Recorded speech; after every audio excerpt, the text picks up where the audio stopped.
Hello fiber friends, and welcome to the second unboxing of Vlogmas. I have 12 boxes in this advent box, and I will be opening box number 2.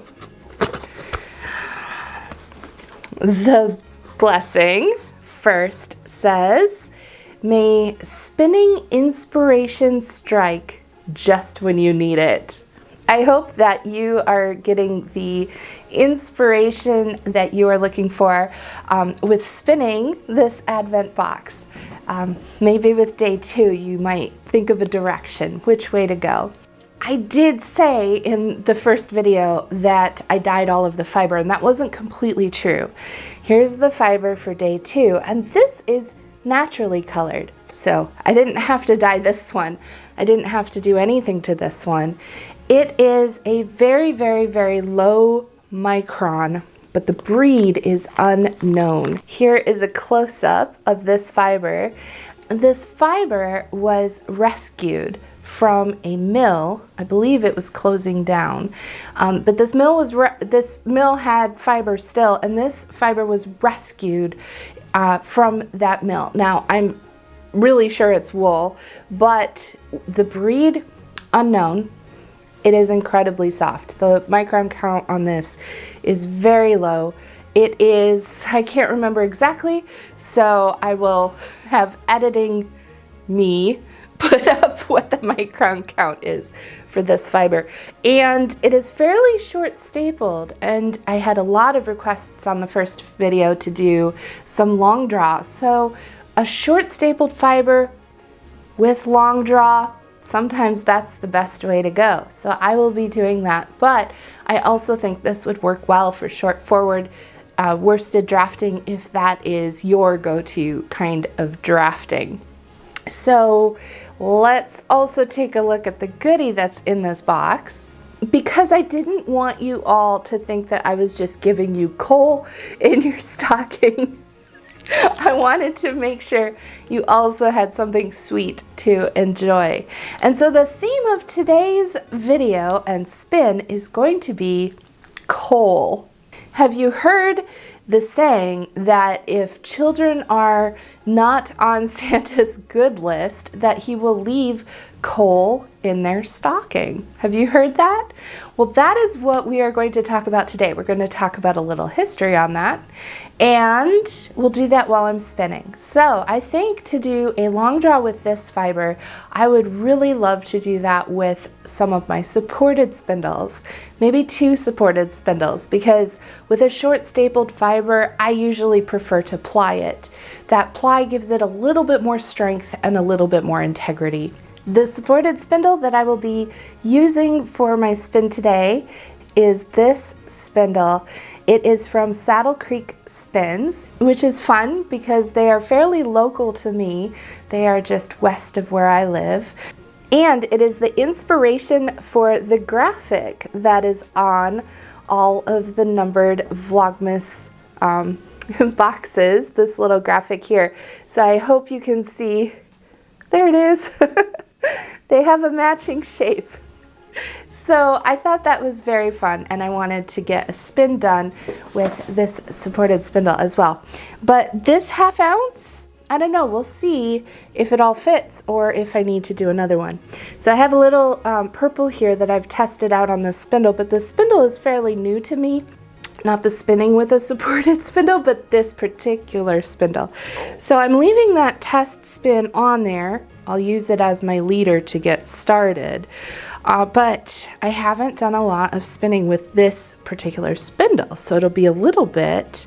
I'm starting already. I should pause my spinning so I can get the camera so you can see what I'm doing. This will be a little bit of trying out a new to me spindle, so I also think that is pretty fun. I will have information for Saddle Creek Spins down in the description of this video. So here we are. I have this spinning bowl. It is from the Dancing Goats. It has a glaze over the top of it, but I believe this is some hammered metal. I don't know. If Robin watches this, he'll have to leave a comment. I like having my spinning bowl off to one side because that gives me more room to do my long draw. And then this Saddle Creek Spins spindle, I did want to make a point of showing you the tip has a metal tip, and so it's good to have it on something where it can get all of the fast spin that it wants to have. And while I spin, I have it tipped just a little bit so that my fiber can kind of run off the tip of the spindle a little bit. Let's get started here. My twist built up just a smidge. There we go. So while the fiber is flicking off the tip, I am twist locked. I have too much twist in there. There we go. So while the I've gone too far. I'm going to start again here. See? Even I struggle sometimes. So I have a really thin spot right here. I'm just going to take that off and start again. Floof on floof. Till it catches. There we go. All right, now we're spinning. I was gonna say cooking with grease, but we're spinning. Cooking with coal. So then I wind my fiber up onto the cup and get it going again. Flick. And when I'm spinning something that I need a little tension on to get it to draft out, I will add the twist and then hold on to the spindle while I draft against it, and then give it a flick and draft it out, flick, draft it out, flick, draft it out. Now if you wanted to do like a super advanced kind of supported spindle spin, you can have it going and let it go sort of in the palm of your hand and pull on the fiber as opposed to the spindle to do your drafting. But while that's more efficient because you're gaining the twist from the spin and drafting at the same time, it is much trickier. So if you're new to supported spindling and you want to figure out how it works, I recommend doing sort of the park and draft where you hold onto your spindle and draft out your fiber, add some twist, draft it out like that. And we have another thing to do for this video today, which is talk about the history of getting coal in your stocking for behaving badly. In the early 1800s, we started to see that coal was actually given to the adults, and it was seen as a good thing. Coal as well as potatoes, and sometimes meat. Now, why would these things be good? Well, the Industrial Revolution was really getting going in the early 1800s, and coal, which would power the mills and the equipment they were using, started to be used in the home as well.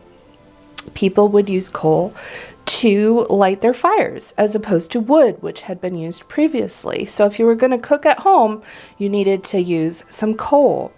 And if you were not as well off, that coal might have been a very expensive commodity to have.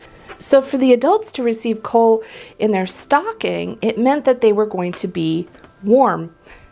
It was a good thing. It also was probably handy if you needed something to give the adults in your life. That coal was probably in a bucket right next to the fireplace even. And so it would have been easy to grab some coal and pop it into a stocking if you needed a last minute gift. Potatoes were also given to adults. And there are different stories that talk about adults getting coal and potatoes and being really excited about it, but also children who were naughty got coal and potatoes as a punishment because it was just not as exciting.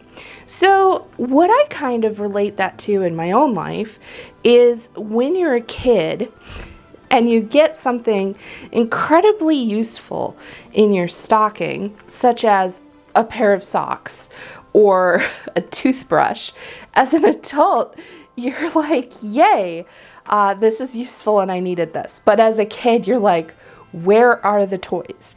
Perhaps that was kind of a similar thing about, as an adult, you're like, yay, I can cook on my coal-fired stove, where as a child, you're like, where are the toys?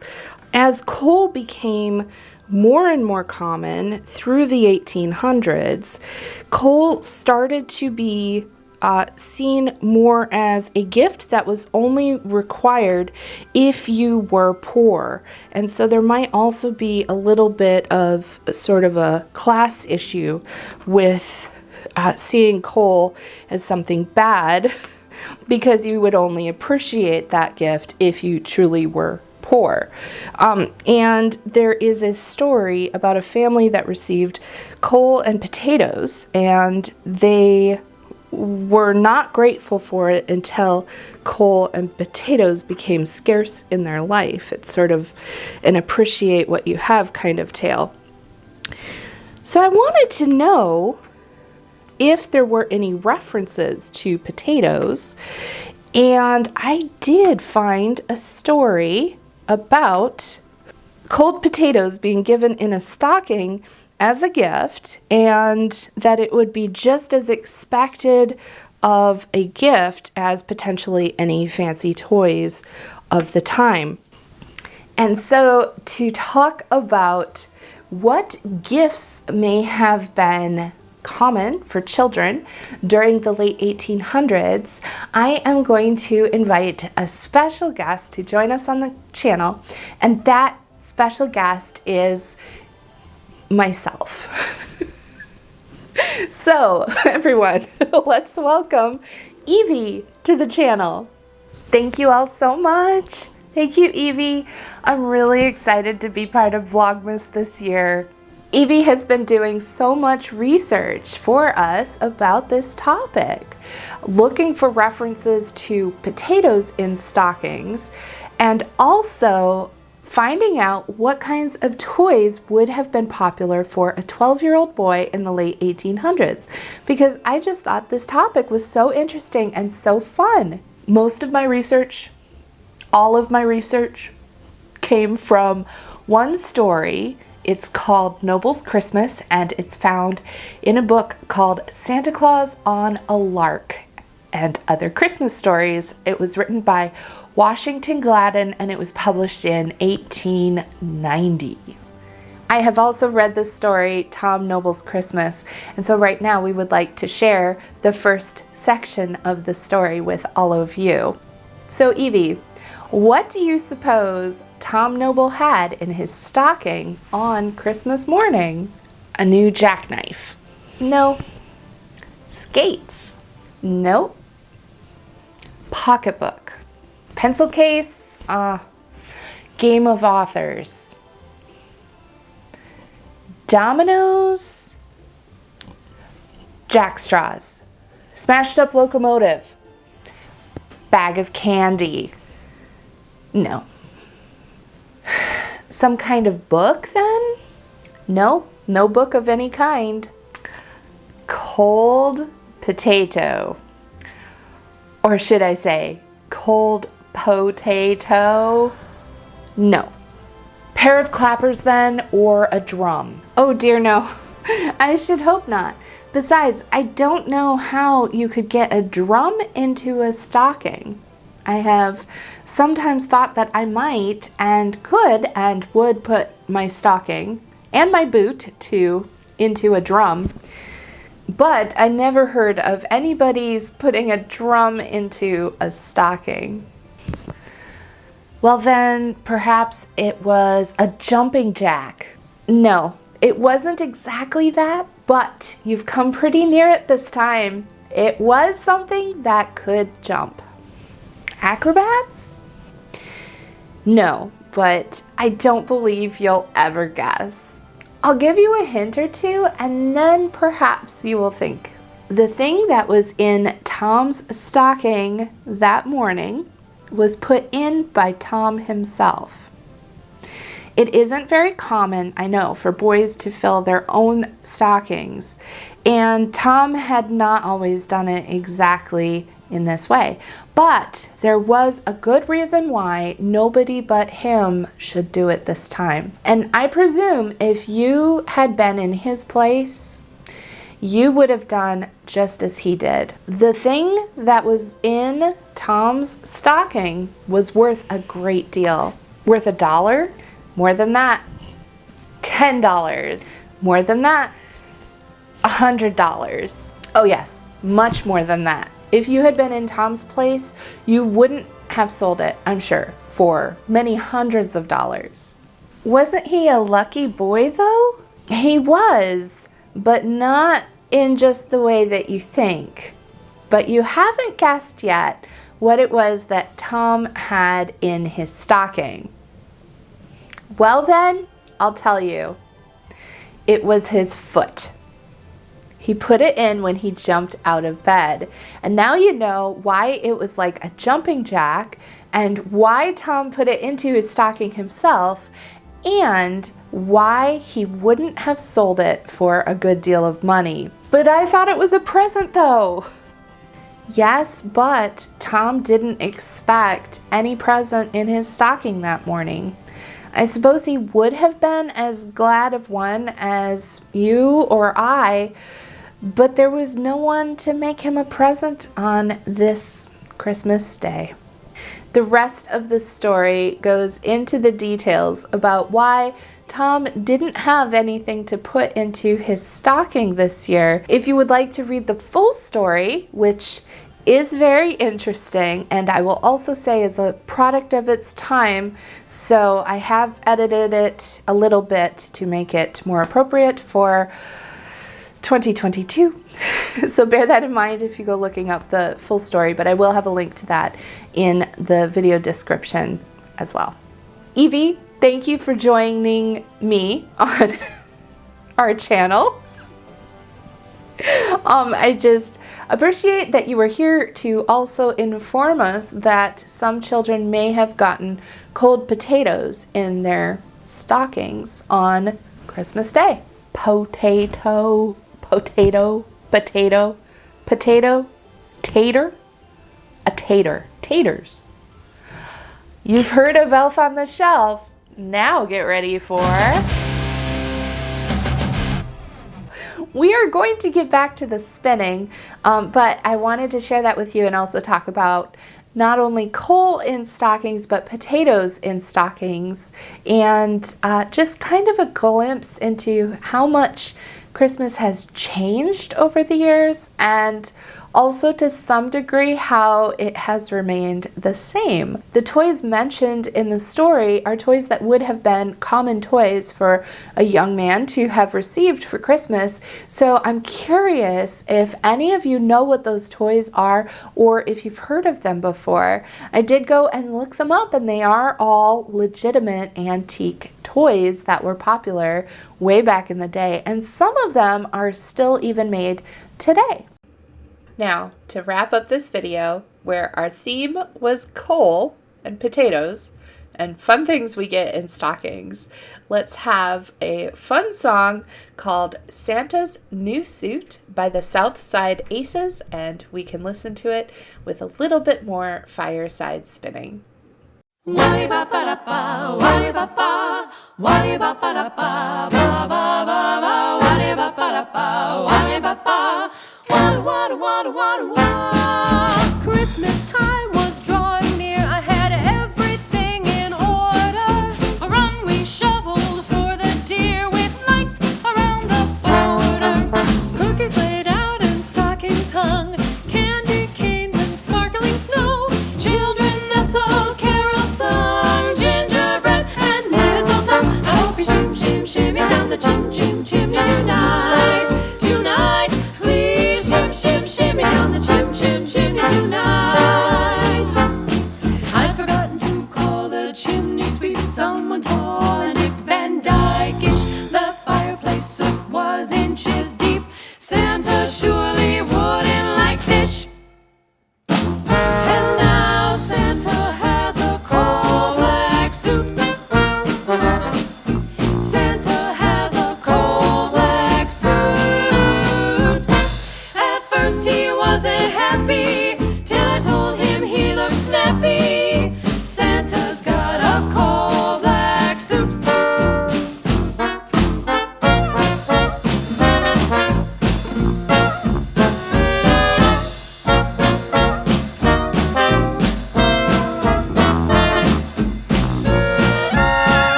chim chimney tonight.